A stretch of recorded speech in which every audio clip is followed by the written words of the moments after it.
अमीन हफीज़ साहब पहुंच गए हैं ननकाना साहब और ये मुकाम है बाबा गुरु नानक का जाए पैदाइश यानी गुरुद्वारा जन्म स्थान। हम आपको इस गुरुद्वारे का मुकम्मल मुतालियाती दौरा कराएंगे।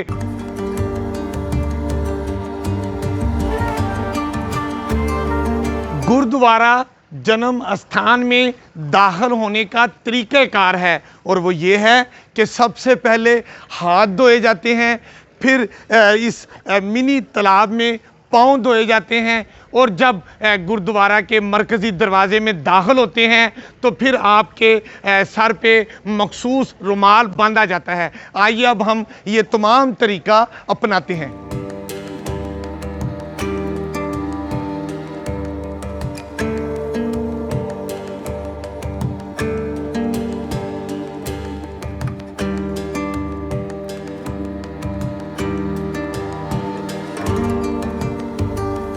गुरुद्वारा जन्म स्थान में दाखिल होने का जो प्रोटोकॉल था अमीन हफीज़ ने वो पूरा अपना लिया। हाथ धोए, पाँव धो लिए और अब मेरे सर पर मखसूस कपड़ा भी बांध दिया गया है। अब मैं गुरुद्वारा दाखिल होता हूँ। गुरुद्वारा जन्म स्थान में दाखिल हों तो बाईं जानब ये बाबा जी के घर का अपना कुआं है जिसे सिख मज़हब में मुक़द्दस पानी यानी अमृत जल भी कहते हैं। अब हम आगे चलते हैं और देखते हैं कि आगे हमें क्या क्या चीज़ें दिखाई देती हैं। गुरुद्वारा जन्म स्थान में इस वक्त हमारे साथ मौजूद हैं पंजाब असम्बली में अक़लीती नशिस्त पर पीटीआई की जानिब से मुंतखब होने वाले महिंदर पाल सिंह। महिंदर पाल सिंह, बहुत बहुत शुक्रिया। क्या कहेंगे आप, माशाल्लाह यहाँ तशरीफ़ लाएँ। जी, एक रूटीन में, क्योंकि मेरी पैदाइश जाए पैदाइश ननकाना साहब है और मेरे वालिदैन यहाँ अभी भी इधर ही रहते हैं। मेरा ताल्लुक़ तो मुल्तान से है और मैं जब भी इधर अपने पेरेंट्स के पास आता हूँ तो बचपन से ही एक आदत है कि सुबह सुबह गुरुद्वारा से ही शुरुआत करनी, यहाँ पे हाज़िरी भरनी, यहाँ से दुआ करके फिर आगे कामों के लिए रवाना हो जाना। तो आज भी अभी मेरी एक मीटिंग है तो एज़ रूटीन मैं घर से पहले गुरुद्वारे हाज़िरी भर के बाबा जी से इजाज़त लेके और आगे उससे आगे अपनी जो ज़िंदगी की मसरूफ़ियात है उस पे उनको अटेम्प्ट करने जाऊँ। जी, आपने सुना महिंदर पाल सिंह कितनी खूबसूरत बात करते हैं। कहते हैं कि मैं अपनी ज़िंदगी का और दिन का आगाज़ गुरुद्वारा में माथा टेकने के बाद ही करता हूं और इस वक्त वो माथा टेकने के लिए जा रहे हैं, तो आप हमारे साथ ही चलिए। जी प्लीज़।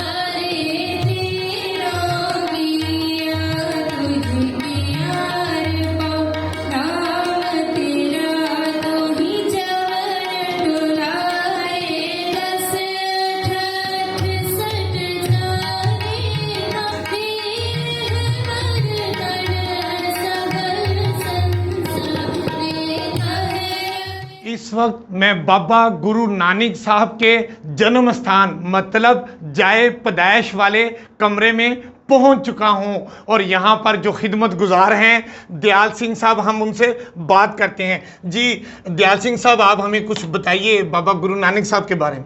वाहिगुरू जी का खालसा वाहिगुरू जी के पते। शुरुआत करना है उस नाम से जो बड़ा मेहरबान है। ये जन्म स्थान है। ये इलाके के पहले नाम से राय बुआई तलवंडी ते राय बुला से लग नवाब सी। बाबा जी जेड़ा बाप सी वो खतरी से जातो उन्होंने लाहौरों डेरा चाल तो लिया इतने रहन वास्ते कि मेरे 1500 मरबा ज़मीन है तो इतने पटवारी बन जा। उन्होंने इतने लिया के बंजड़ इलाका सी तो ऐसी जगह कमरा से छोटा जा कमरा देता। ये जन्म स्थान है। बाबा जी ते पैदा हुए। गुरुद्वारा पट्टी साहब है जिथे बाबा जी पढ़ते सन, पंडित कोलों काजी कोलों पढ़ते सन। गुरुद्वारा बालीला साहब सीजा उत्थे बचपन बच्चे नाल खेडते सन। गुरुद्वारा तंबू साहब जिथे बाबा जी सच तो वापस आके तंबू लाया। गुरुद्वारा चौनी निहंगा दी गुरुद्वारे सेवा करता सी निहंग सिंह। उस तो इलावा दो गुरुद्वारे ने गुरुद्वारा पंजी पातशाही 6 पातशाही कश्मीर तो आए सन दर्शन वास्ते, इतने यात्रा वास्ते आए, इतने बाबा जी दर्शन करने वास्ते आए। ਚੌਥੀ ਜਿਹੜੇ ਹੈਗੇ ਆਪਣਾ ਗੁਰਦੁਆਰਾ ਮਾਲਜੀ ਸਾਹਿਬ, ਜਿੱਥੇ ਬਾਬਾ ਗੁਰੂ ਨਾਨਕ ਮਾਲ ਡੰਗਰ ਚਰਾਉਂਦੇ ਸਨ ਤੇ ਆਪ ਸੌਂ ਗਏ, ਅਲਾਲਾ ਕਰਦੇ ਨੇ ਤੇ ਮਾਲ ਡੰਗਰ ਨੇ ਫਸਲ ਉਜਾੜਿਆ ਤੇ ਮੁਜਾਰਾ ਉੱਥੇ ਗਿਆ, ਉਹਨੇ ਕਿਹਾ ਕਿ ਤੇਰੇ ਰਾਇਬਲ ਆਣ ਕੇ ਤੇਰੇ ਮੁੰਡੇ ਨੇ ਸਾਡਾ ਫਸਲ ਉਜਾੜਿਆ। ਉਹ ਜਦੋਂ ਉੱਥੇ ਗਿਆ ਉੱਥੇ ਵੇਖਿਆ, ਮੈਂ ਤੁਹਾਨੂੰ ਤਸਵੀਰ ਦਿਖਾ ਦੇਣਾ ਬਾਹਰ ਹੈ, ਤੇ ਉਹ ਵੇਖਿਆ ਫਿਰ ਸ਼ਾਮ ਨੂੰ ਬਾਬਾ ਜੀ ਆ ਗਿਆ ਕਿ ਪੁੱਤਰ ਨਾਨਕ ਤੂੰ ਸਾਰਾ ਫਸਲ ਉਜਾੜਿਆ, ਕਹਿੰਦੇ ਮੈਨੂੰ ਨਹੀਂ ਪਤਾ, ਸਵੇਰੇ ਜਾਊਂਗਾ ਵੇਖੇਗਾ। ਜਦੋਂ ਸਵੇਰੇ ਗਿਆ ਤਾਂ ਉਹਦੇ ਨਾਲ ਜ਼ਿਆਦਾ ਹਰਾ ਭਰਾ ਸੀ। ਉਸ ਰਾਏ ਬੁਲਾਰ ਦੇ ਵੀ ਯਕੀਨ ਆ ਗਈ, ਉਹਨਾਂ ਲੋਕਾਂ ਨੇ ਯਕੀਨ ਆ ਗਿਆ ਕਿ ਇਹ ਲਾਹੇ ਨੂਰ ਕੋ ਆਮ ਬੰਦਾ ਨਹੀਂ। ਦੱਸੋ ਇਹਨਾਂ ਨੇ ਇਨਸਾਨੀਅਤ ਲਈ ਕੀ ਕੀਤਾ? ਇਨਸਾਨ ਲੈ ਬਾਬਾ ਕੇ ਗੁਰੂ ਨਾਨਕ ਜੀ ਨੇ, ਗੁਰੂ ਨਾਨਕ ਮਹਾਰਾਜ ਨੇ ਸਭ ਇਨਸਾਨ ਨੂੰ ਇੱਕ ਬਰਾਬਰ ਸਮਝਿਆ। ਇੱਥੇ ਜ਼ਿਕਰ ਲਿਖਿਆ ਅਮ ਨਹੀਂ ਚੰਗੇ ਬੁਰਾ ਨਹੀਂ ਕੋਏ, ਭਗਵੰਤ ਨਾਨਕ ਤਾਰੇ ਸੋਏ। ਅਸੀਂ ਚੰਗੇ ਨਹੀਂ, ਕਿਸੇ ਨੂੰ ਬੁਰਾ ਕਹਿਣਾ ਨਹੀਂ। ਗੁਰਦੁਆਰੇ ਦੇ 4 ਦਰਵਾਜ਼ੇ 4 ਮਜ਼ਹਬ ਵਾਸਤੇ ਖੋਲ੍ਹੇ ਨੇ। ਗੁਰਦੁਆਰੇ ਜਿਹੜੇ ਲੰਗਰ ਹੈ ਸਾਡਾ ਸੱਚੇ ਸੌਦੇ ਲੰਗਰ ਹੋਇਆ, ਲੰਗਰ ਦੇ ਵਿੱਚ 3 ਚੀਜ਼ਾਂ ਬੰਦ ਹੈ, ਗੋਸ਼ਤ, ਆਂਡਾ, ਮਛਲੀ, ਬਕਾਇਆ ਵੈਜੀਟੇਬਲ ਆ ਕੇ ਕੋਈ ਮਜ਼ਹਬ ਵਾਲਾ ਆ ਕੇ ਖਾ ਸਕਦੇ, ਅਬ ਸਭ ਇਨਸਾਨ ਇੱਕ ਬਰਾਬਰ ਹੈ। ਇਹਦੇ 'ਚ ਕੋਈ ਵੱਡੀ ਗੱਲ ਨਹੀਂ ਕਿ ਤੂੰ ਵੱਡਾ ਛੋ ਕੋਈ ਛੋਟਾ ਕੋਈ ना, सब एक इंसान है। बाबा जी ने किया अवली अला नूर पाए कुदर के सब बंदे, एक नूर से सब जाओ गब जाए, कौन वाले कौन मानते। अब आप हमें बाबा जी की वाहिगुरु वाहिगुरु वाहिगुरु डंडोत बंद नानक बार सर्ब कला सिमरत, डोलन तेरा को प्रभु नानक दे कर हाथ, ਗਿਆਨੀਆਂ ਜਨ ਗੁਰਦਿਆਂ ਗਿਆਨੀਆਂ ਅੰਦਰ ਬਿਨਾਸ਼, ਹਰ ਕਿਰਪਾ ਤੇ ਸੰਨ ਬਚਾਓ ਨਾਨਕ ਮਨ ਪ੍ਰਗਾਸ। ਧਨਾਸਰੀ ਮਾਲਾ ਪੰਜਵਾਂ ਤੁਮ ਦਾਤੇ ਟਾਕਰ ਪਿਰ ਪਾਲਕ, नायक कसम हमारे निमक नमक हो तुमरे पालो, हम बारक तुमरे दारे। धनाश्री मल्ला पंजमा तुम दाते टाकर पिर पालक, नायक कसम हमारे निमक नमक हो तुम्हें पर पालो, हम बारक तुमरे दारे। जेवा एक अवन गुण कहिए बेसमार बेअंत स्वामी, तेरे अंतन किन रहे रहाओ। कोट पराध हमारे खंडो अनेक विधि समझाओ, हम ज्ञान अलप मतोरी तो अपना भेद रखाओ। तुमरी शरण तुम्हारे आशा तुम्हें सजन सोहेले, राह को राह कन्हार दयाला नानक गद के गोले। तुमरी शरण तुम्हारे आशा तुम्हें सजन सोहेले, राह को राह कन्हार दयाला नानक घर के गोले। वाहिगुरु जी का खालसा वाहिगुरु जी की फतेह। बोले सो निहार सात श्री अकाल। वाहिगुरु नानक महाराज। सलोक पूर्ण गुरु पानी पिता माता धर्मा दे सुरा तो विदाई के दसा चंगियाइयाँ बुराइयाँ वाचे धर्मा दूर कर में हो बाबा, जिन्हें नाम दिया गया मस्तक दगाल, जिन्हें नाम नानक ते मुकबले के तक। ये निशान गोलियां दे बरूदी लक्ष्मण सिंह उत्थे बैठे सन तो उन्होंने जनाब गोलियां चलाया, जख्मी हुए, जख्मी हालात इस तो बाहर कट के पुट्ठा टांगे दरख्त तो। ये बरूद दी निशानियां ने गोलियां दी, ये साढ़े वास्ते एक निशानी सारे गोलियां दे गोल निशान, ये सारे बरूद गोले निशान। इन्हों ने बदौलत असी बैठे हैं जिन्होंने कुर्बानियाँ की। अति अपने आप को सेवादार कहने, लेकिन कुर्बानियाँ उन्होंने की। ग्रंथी गुरुद्वारा जन्म स्थान श्री ननकाना साहब दिया सिंह इस वक्त हमारे साथ मौजूद हैं और हम उनसे मज़ीद मालूमात हासिल करते हैं। जी दिया सिंह साहब आप बताइए हमें ये दरख्त के बारे में। हम जिस जगह पे खड़े हैं ये हमें 1921 की याद दिलाता है, जब गुरुद्वारा जन्म स्थान पर महंत नारायणु काबिज था और वो गुरुद्वारा साहब की बेदबी करता था, तो कई दफ़ा बातचीत के बाद भी वो गुरुद्वारा साहब पर कब्ज़ा से नहीं हटा। तो उस टाइम 200 के करीब सिख यात्री यहाँ पे आए, उन्होंने बड़े पुरअमन तरीके से यहाँ पे शहादतें दी और जो उनका जथेदार था, जथेदार भाई लक्ष्मण सिंह जी, उसको दरख्त के इस हिस्से के साथ ज़िंदा ही उल्टा लटका के शहीद कर दिया गया था।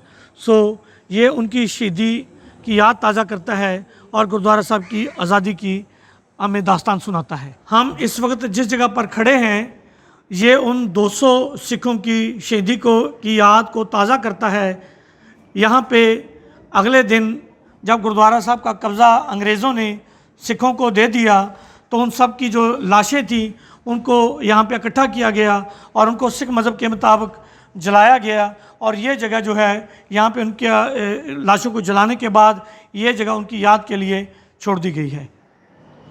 तो यहाँ पर ये फिर इबादत भी होती है इस वक्त यहाँ पर?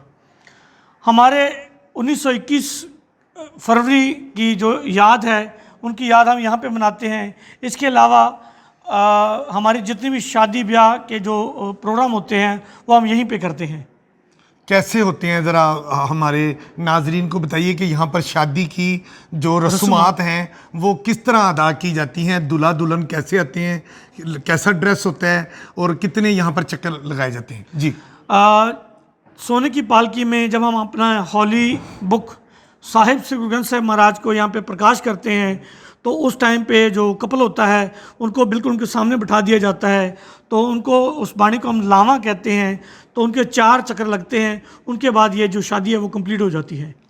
मतलब इस जो सोने की पालकी है इसके इर्द गिर्द दूल्हा और दुल्हन जो है वो 4 चक्कर लगाते हैं और उसके बाद उनकी शादी तय हो जाती है। जी, यहाँ पे जब गुरु ग्रंथ साहब होते हैं तो हम गुरु ग्रंथ साहब के 4 चक्कर लगाते हैं। हाँ, हर जगह पे सोने की पालकी नहीं होती, मगर हम अपनी हॉली वो गुरु ग्रंथ साहब के 4 चक्कर लगाने के बाद ये हमारी शादी कंप्लीट हो जाती है।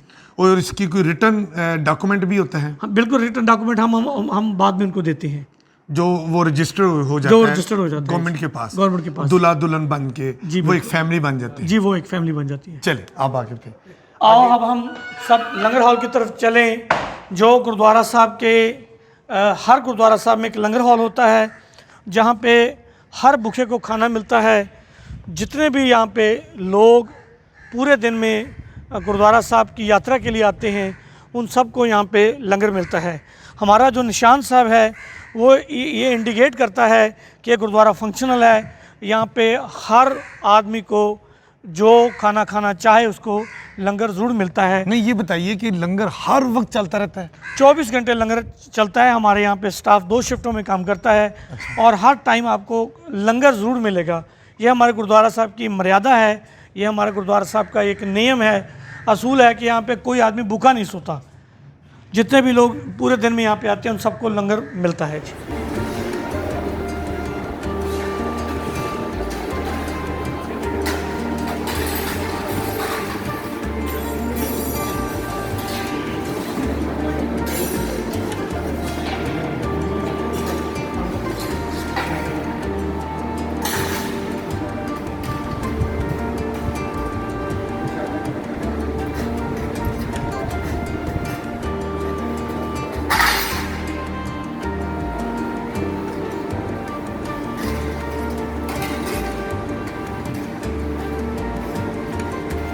दया सिंह साहब बताइए लंगर खाने के बारे में कि लंगर खाने में कितने वक्त खाना मिलता है और सुबह दोपहर और शाम को क्या क्या लोगों को खाने के लिए दिया जाता है? गुरु नानक के घर में जो भी आता है उसको पेट भर कर खाना गुरु नानक देव जी के घर से मिलता है। हमारी गुरु नानक के घर की यह रवायत है कि दुनिया में जहाँ कहीं भी गुरुद्वारा होगा वहाँ पे उनको खाने के लिए लंगर ज़रूर मिलेगा। हमारे लंगरों में गुरु नानक के घर में जितने भी लंगर हैं, चूँकि यहाँ पे कोई कंट्रोवर्सी नहीं है, यहाँ पे कोई ज़ात पात रंग नस्ल मज़हब की कोई तकसीम नहीं है, इसलिए हमारे लंगरों में गोश्त और अंडे का इस्तेमाल नहीं होता। यहाँ पे सब्ज़ियाँ, दालें, चावल, रोटी, अचार, सलाद, हर वो चीज़ मिलती है जो गोश्त और अंडे के अलावा होती है। चूँकि गोश्त और अंडे में तकसीम आ जाती है, कोई झटका खाता है, कोई ज़िबा खाता है, कोई छोटा खाता है, कोई बड़ा खाता है। सो गुरु नानक देव जी के घर में नफरत वाली कोई चीज़ नहीं आती। तो अच्छा, यहाँ पे बताइए दया सिंह साहब कि यहाँ पर जो लोग आते हैं वो जब भी आएँ खाना अवेलेबल होता है और पूरी मिकदार में होता है? 24 घंटे उनको खाना मिलता है। 24 घंटे यहाँ पे हमारे यहाँ इतना खाना हर टाइम पे बना होता है कि अगर हमारे गुरुद्वारा साहब में यहाँ पे रश कम होता है तो वहाँ पे 500 आदमी का सुबह नाश्ता बनता है, उसके बाद दोपहर को इस तरह रात को खाना इनके लिए बनता है। अगर इससे ज़्यादा लोग आते हैं तो हमारा जो स्टाफ है वो 24 घंटे सेवा के लिए खड़ा होता है। हमारे पास रोटियों के लिए मशीनें लगी हुई हैं, इसी तरह दालों के लिए, सब्जियों के लिए हमारे पास अंबार हैं और यहाँ पे लोग आते हैं उनको खाना मिलता है। आपने सुना ये दिया सिंह साहब हैं, ग्रंथी हैं बाबा गुरु नानक साहब ननकाना श्री ननकाना साहब के। वो बताते हैं कि ये जो दस्तरखान है ये 24 घंटे खुला रहता है। जब जहाँ जिस वक्त भी कोई यहाँ पर आता है लंगर खाने में, उसको मुकम्मल खाना दिया जाता है। जितने लोग भी आ जाएं, कभी लंगर में कमी नहीं हुई।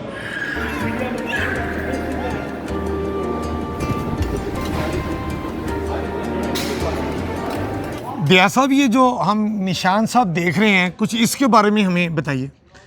निशान साहब हर गुरुद्वारा साहब के अंदर होता है जी। ये हमें इंडिकेट करता है कि यहाँ पे गुरुद्वारा है। हाँ। और यहाँ पे हर आदमी को खाने के लिए लंगर, रहाइश के लिए कमरा, मेडिसन लोड जिसको ज़रूरत है उसको मेडिसन मिलेगी। तो ये फंक्शन गुरुद्वारे में ये निशान साहब हर गुरुद्वारे में होता है। तो ये बताएंगे कि बाबा गुरु नानक साहब का ये जो जन्म स्थान है, यहाँ पर कितने रिहायशी कमरे हैं और कितने लोग यहाँ पर रिहायश पजीर हो सकते हैं? गुरुद्वारा साहब के अंदर 581 कमरे हैं और यहाँ पे 3000 से ज़ायद लोग गुरुद्वारा साहब के अंदर रिहायश पजीर हो सकते हैं।